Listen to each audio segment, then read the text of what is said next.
Aujourd'hui, je vais parler des muons atmosphériques. Alors, pourquoi les muons atmosphériques? Et d'abord, qu'est-ce que c'est qu'un muon atmosphérique? Je vais rappeler brièvement. Les muons sont des sortes d'électrons. Il y a trois sortes d'électrons, en fait, les électrons, les muons et les tauons. Les muons sont des électrons qui sont beaucoup plus gros qu'un électron. Un électron est 207 fois plus gros un muon est 207 fois plus gros qu'un électron. Et il s'en produit dans la nature, dans l'atmosphère, quand des rayons cosmiques rencontrent des particules chimiques dans l'atmosphère, bien ça provoque des muons atmosphériques. Ces muons arrivent donc, sont produits par des rayons cosmiques, donc ils se déplacent à peu près à la vitesse de la lumière. Et nous avons ici la Terre, nous avons ici la haute atmosphère qui se situe à peu près 15 km d'altitude. Donc notre rayon cosmique arrive ici et en rencontrant des particules, des molécules, ils forment des muons atmosphériques. Lesquels muons atmosphériques poursuivent leur chemin et il y a donc grosso modo une quinzaine de kilomètres. Alors les muons, on en produit aussi dans les accélérateurs, etc. Les muons ont une durée de vie très courte, qui est de l'ordre de 2 microsecondes quand ce sont des muons statiques, ce qu'on produit sur Terre. Ceux-là se détruisent évidemment, se désintègrent très vite aussi. Là, c'est pas tout à fait pareil. Il y a une loi statistique. Enfin, on a constaté une loi statistique qui fait que ils se détruisent progressivement. Et grosso modo, le nombre de muons est divisé par 2,71 tous les 660 mètres. Donc si vous comptez sur ces 15 km des sections de 660 mètres, eh bien le nombre de muons est divisé par 2,71 à chaque fois, chaque segment. Donc logiquement, quand on arrive au sol, il ne devrait pratiquement plus y en avoir. Or, si on met des capteurs, on s'aperçoit qu'il en reste beaucoup. Et quelle est l'explication que l'on retient? Eh bien, c'est la relativité restreinte, c'est-à-dire qu'on considère que ce muon, qui se déplace à une très grande vitesse proche de celle de la lumière, est dans son temps, et que son temps est beaucoup plus long que le temps de l'observateur ou du capteur qui se trouve sur le sol. Donc on considère que les muons atmosphériques sont une des preuves, une des confirmations de la relativité restreinte. Alors, je vais me permettre de vous proposer une autre explication, une hypothèse, bien sûr, ce n'est qu'une hypothèse, là, je ne prouve rien du tout. Mais bon, après tout, on peut bien s'amuser, hein. Alors, c'est ce que je vais faire. Et pour ça, je vais partir sur un autre phénomène, sur autre chose. Je vais partir sur un noyau d'atome. Un noyau d'atome d'hélium 4. Alors pourquoi d'hélium 4? Parce que c'est extrêmement simple, il n'est composé que de 2 neutrons et 2 protons. Voilà, alors j'ai fait un petit cercle avec 4 petits ronds qui sont pas ronds, en plus ils sont ovales, mais ça c'est parce que je me suis trompé en faisant mon dessin, mais c'est pas grave. Et alors ce que je voulais dire, c'est que ce noyau d'atome est composé donc de 4 nucléons. Ces 4 nucléons sont maintenus entre eux, et il faut bien quelque chose pour les maintenir entre eux. Alors en particulier les protons, puisque les protons sont chargés positivement tous les deux, et que donc normalement ils se repoussent. Alors ils sont maintenus entre eux par des petites particules qu'on appelle des pions, et qui s'échangent, qui vont de l'un à l'autre. Alors nos protons et nos neutrons s'échangent des pions, et c'est ce phénomène-là qui les maintient ensemble et à une distance assez constante. Et alors ce phénomène-là, ça m'a toujours un petit peu surpris. Je me suis toujours dit tiens, c'est quand même curieux comme truc. On doit pouvoir en tirer quelque chose. Alors voilà la conclusion que j'en ai tirée. Bon, je les ai pas mis dans le bon sens, j'aurais plutôt les mettre comme ça. Imaginons ici j'ai 2 protons et j'ai un pion qui va d'un proton à l'autre, puisque nos pions ont l'habitude de se promener, d'aller d'un côté et de l'autre. Et on va imaginer que ce noyau d'atome, ou l'atome entier comme on veut, ce noyau d'atome, on va le lancer, on va le projeter dans cette direction-là et à une vitesse très grande. Et on peut imaginer à ce moment-là que notre pion, s'il va à une certaine vitesse, Si je lance mon noyau à une vitesse qui est égale à celle du pion, eh bien, est-ce que le pion va arriver à l'autre neutron? Ça paraît difficile. Ça paraît difficile. Donc, ce qui va se passer à ce moment-là, qu'est-ce qui peut... Oui, d'abord, posons-nous la question, qu'est-ce qui peut se passer?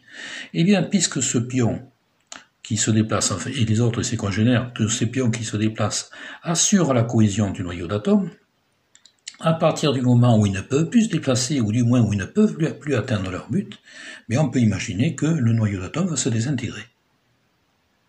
Ça paraît la seule solution logique. Et si on lance notre noyau à une vitesse inférieure, légèrement inférieure à celle du pion, le pion va bien y arriver à son proton. Il va bien arriver à faire son trajet, mais il mettra un temps beaucoup plus long. Et on se retrouve à ce moment-là avec la relativité restreinte et on peut calculer le temps qu'il mettra notre pion avec la transformation de Lorentz. Alors, je me suis amusé à comparer ce phénomène-là à celui de nos muons atmosphériques.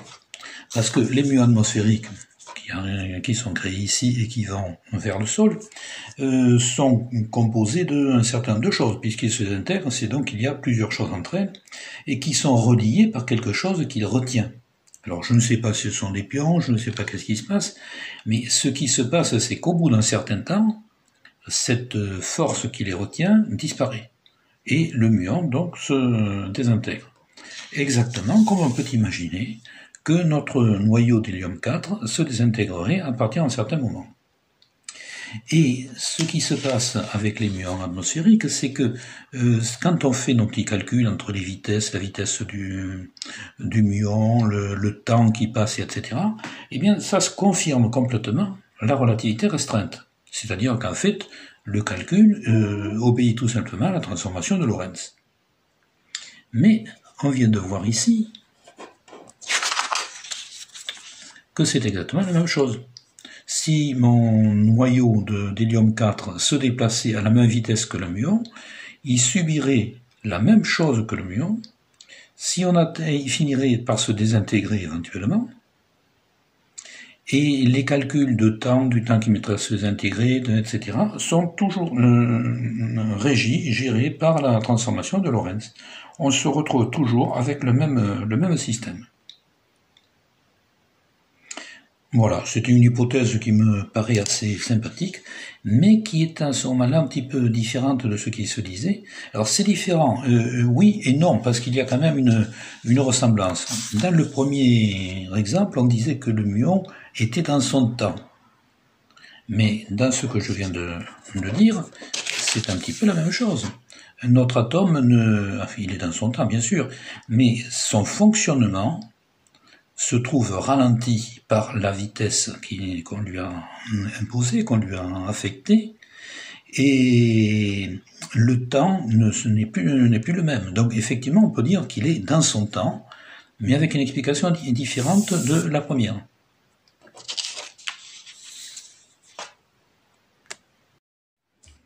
En fait, si notre noyau d'hélium était vivant, si c'était un microbe, par exemple, on dirait que c'est son métabolisme qui se ralentit.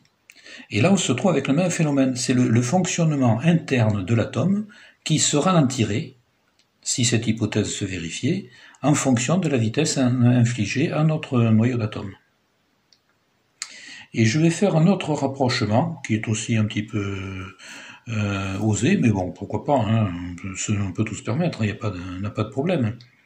Je rapprocherai ça des horloges. Souvenez-vous du paradoxe des jumeaux où alors là c'était beaucoup plus sérieux, quand c'était une démonstration, où j'avais démontré qu'il n'y a pas de paradoxe des jumeaux, il n'existe pas, mais qu'il y avait un problème d'horloge.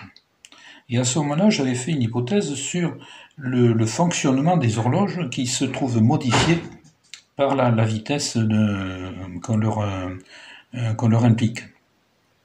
Et j'avais tenté une autre hypothèse en partant sur les électrons, parce que les horloges atomiques, c'est tout simplement, ça fonctionne pas avec le noyau des atomes, ça fonctionne avec les électrons, puisque ce sont les électrons qui changent de puissance, on change leur niveau d'énergie. Là, on se retrouverait donc avec un système un petit peu analogue, en fonction de la vitesse, toujours pareil, à cause de la différence de vitesse entre la vitesse de fonctionnement du système, de notre système, et la vitesse qu'on lui implique. Donc ces différences, ce ne sont pas les électrons, là c'est l'intérieur de l'atome, mais le phénomène semble assez ressemblant. Voilà, ce sont des réflexions qui m'avaient paru amusantes, et c'est pourquoi je me suis permis de vous les proposer.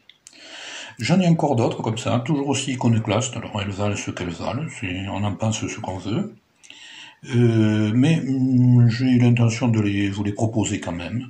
Donc je publierai une vidéo le 20 de chaque mois, dorénavant, comme je fais pour les Sudoku où c'est le 10 de chaque mois, et donc la prochaine sera le 20 mai. À bientôt.